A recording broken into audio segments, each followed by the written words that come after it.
Amara found the posters first. They were stacked neatly inside the boot of Daniel's car, wrapped in clear plastic the way important things often are. Protected from dust. From rain. From questions. She hadn't meant to open the boot. Daniel had asked her to get the cooler for the evening. The one they only used when guests were coming. The one he said was too heavy for him to lift alone. She lifted the boot. She saw the stack.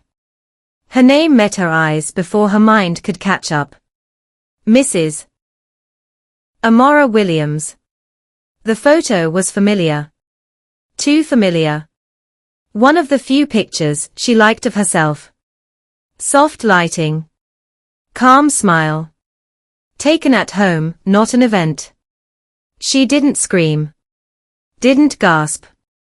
She just stood there longer than necessary, reading the bold letters that announced the end of a life she was still living.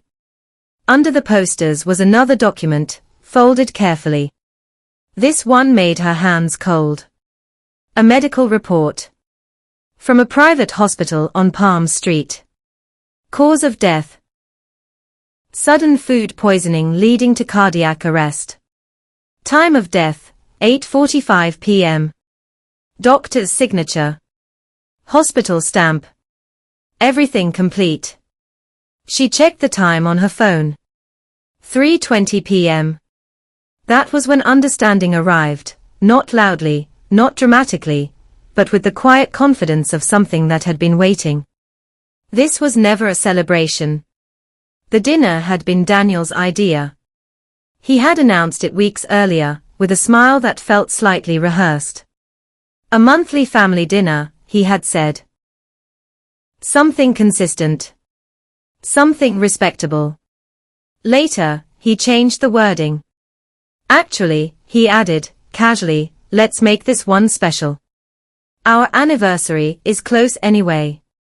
Amara hadn't questioned it. She rarely did anymore. They had money now. Enough to justify traditions. Enough to host. Enough to invite people who once overlooked them. Daniel insisted on handling the menu himself. No caterer touching the main dish, he said lightly. I want it done properly. He had said it with pride. She had heard it as effort. She closed the boot slowly. The house behind her buzzed with preparation, music playing softly, chairs being arranged, the Williams family already present and moving comfortably through the space like people who belonged. She carried the cooler inside. Her body moved on instinct while her mind stayed behind, reorganizing years of memory. She thought of when she first met Daniel. They were both broke enough to count coins before buying bread. Broke enough to turn long walks into dates. Broke enough that love felt like a shared project, not a performance. Daniel had been attentive then. Gentle.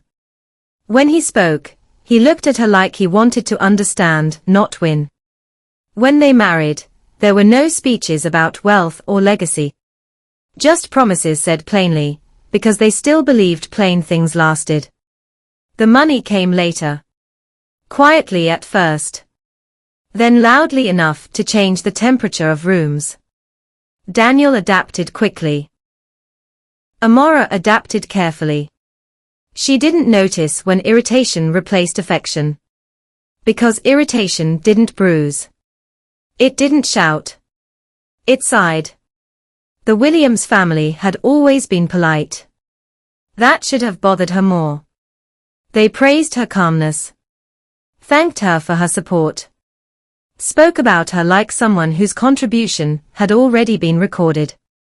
She realized now that no one had argued with Daniel about this dinner. No one had asked questions.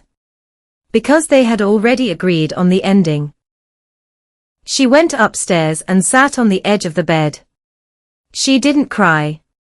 Fear came first, sharp, fast, disorienting. Then something else settled in. Clarity. Not rage. Not panic. Just a sudden, terrifying awareness of how carefully this had been arranged. The hospital document meant the story was already written. The posters meant the audience was prepared. All that was missing was timing. She listened to the house. Laughter floated up the stairs. Plates clinked. Music grew louder. Daniel's voice cut through it all, warm, confident, convincing. She realized something then. He wasn't nervous. You don't rehearse grief this thoroughly unless you've already made peace with it. In the kitchen, 2 flasks sat on the counter. Identical. Unremarkable. She stood there for a long time. Not touching. Not interfering. Just understanding how easily ownership can be reassigned when one person assumes another won't look closely. She didn't need to know details. She already knew intent. That was enough. Upstairs again, she changed her clothes slowly. Chose something elegant. Something calm. Something that matched the version of her the posters described. Guests were arriving now. Gospel music played, the kind meant to sound hopeful no matter the occasion. Daniel laughed too loudly. He always did when he wanted the room to believe him. At 7:30 p.m., the house was full. Family. Friends. Smiles. Cameras. Daniel held her hand in public, squeezed it gently, kissed her forehead. She felt nothing. At the high table, he prayed. For health. For long life. For many more years together. People murmured agreement. Amara bowed her head. She thought about how strange it is to be present at the planning of your own absence. She watched Daniel closely. Not with hatred. With attention. The kind of attention you give when you finally understand the truth of someone you once loved. She did not confront him. She did not warn anyone. She did not change the mood. She stayed. That was the part no one expected. The plan relied on her being unaware. Not resistant. Not suspicious. Just absent, mentally, emotionally, eventually physically. They had mistaken her silence for ignorance. At 8:10 p.m., the food was almost ready. Servers moved carefully. Guests settled in. Daniel smiled at her across the table. She smiled back. Not because she was pretending, but because she finally understood the performance. By 8:45 p.m., the evening would be remembered for something. She didn't know exactly how it would unfold. She only knew this. Whatever happened next would not follow the script she found in the boot. And those posters. They wouldn't go to waste. They would simply need revision. She lifted her glass. The house hummed. And for the first time that evening, Amara felt fully awake.